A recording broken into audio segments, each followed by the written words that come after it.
श्रावण कृष्णा पंचमी को नाग पंचमी अथवा भैया पंचमी का पूजन होता है। पहले दिन भोजन बनाकर पंचमी के दिन बासी भोजन किया जाता है। काष्ठ का एक पत्ता बिछाकर उसे प्रतीक रूप में रखकर उस पर कच्चा दूध,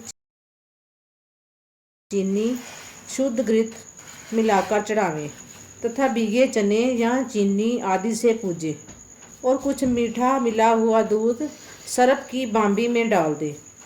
बांबी के छेद से कुछ मिट्टी लेकर उसमें कच्चा दूध मिलावें। चक्की, चूल्हे आदि पर उससे सर्प जैसी आकृति बना दें और उन आकृतियों को कच्चे दूध, घी और शर्करा से पूजें तथा दक्षिणा चढ़ाकर कथा सुने। बांबी से लाई हुई मिट्टी में चने या गेहूं बो दें। कथा इस प्रकार है।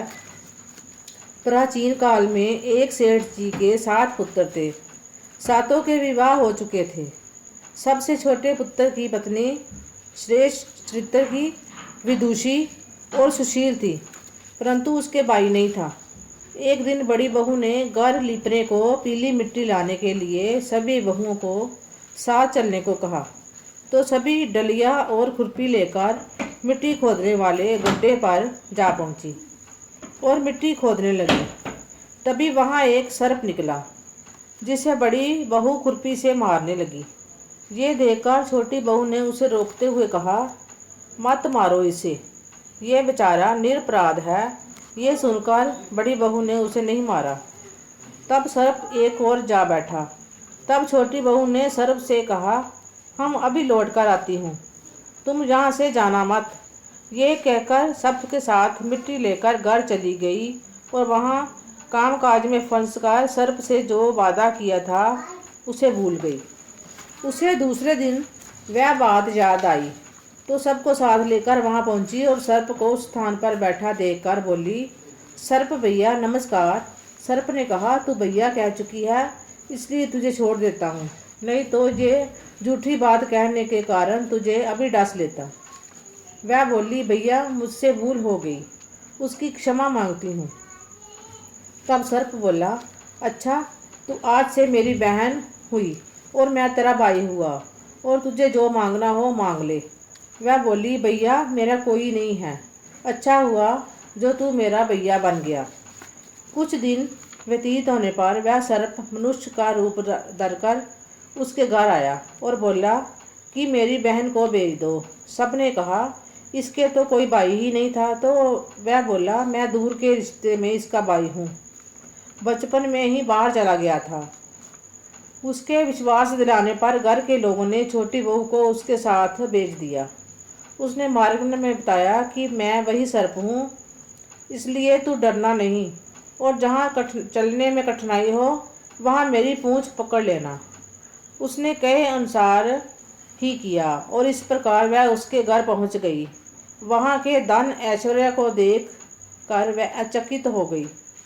एक दिन सर्प की माता ने उससे कहा, मैं एक काम से बाहर जा रही हूँ, तू अपने भाई को ठंडा दूध पिला देना।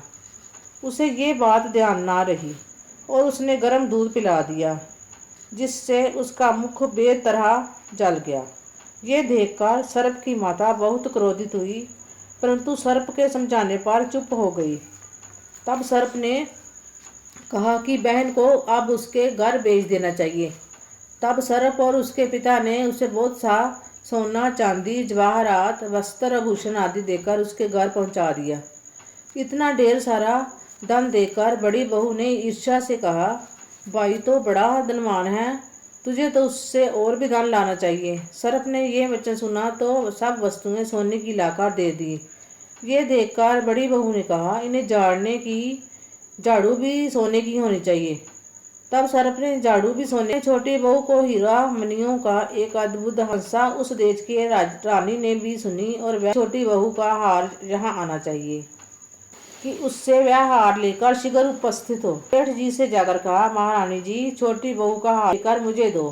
सेठ जी ने डर के कारण छोटी बहू को ये बात बहुत बुरी लगी और उसके आने पर प्रार्थना की, भैया अब तुम कुछ ऐसा करो कि जब वह हार उसके के लिए सर्प बन जाए और जब वह मुझे हार हो जाए। सर्प ने ठीक वैसा ही किया जैसे सर्प बन गया। ये देखकर रानी चीख पड़ी का राजा ने सेठ के पास खबर यहाँ भेजो। सेठ जी डर गए। राजा वह समय छोटी बहू को साथ लेकर उपस्थित हुए। तूने ये क्या जादू किया है? मैं तुझे बोली, राजन दृष्टता ऐसा है कि मेरे गले में हीरो और मणियों को रहता है बन जाता है। ये सुनकर राजा ने वह सर्प अभी पहन कर दिखाओ। छोटी बहू ने जैनियों का हो गया। ये देखकर राजा को उसने प्रसन्न होकर उससे बहुत सी मुद्राएं भी पुरस्कार अपने हार और ससुर सहित घर लौट आई। ईर्ष्या के कारण उसके पति को सिखाया कि छोटी बहू के पास। ये सुनकर उसके पति ने अपनी पत्नी को बुलाकर कहा, तुझे कौन दे जाता है? तब वह सर्प को याद करने लगी। तब उस समय सर्प ने प्रकट होकर कहा, यदि मेरी धर्म बहन के आचरण पर संदेह प्रकट करेगा तो मैं उसे खा लूंगा। यह सुनकर छोटी बहू का पति बहुत प्रसन्न हुआ। उसने सर्प को देवता का बड़ा सत्कार किया। उसी दिन से नागपंचमी का त्योहार मनाया जाता है और स्त्रियां सर्प को भाई मानकर उसकी पूजा करती हैं। बोल शेषनाग महाराज की जय। जयकारे बाबा शेतारीदा। बोल साचे दरबार की जय। चल।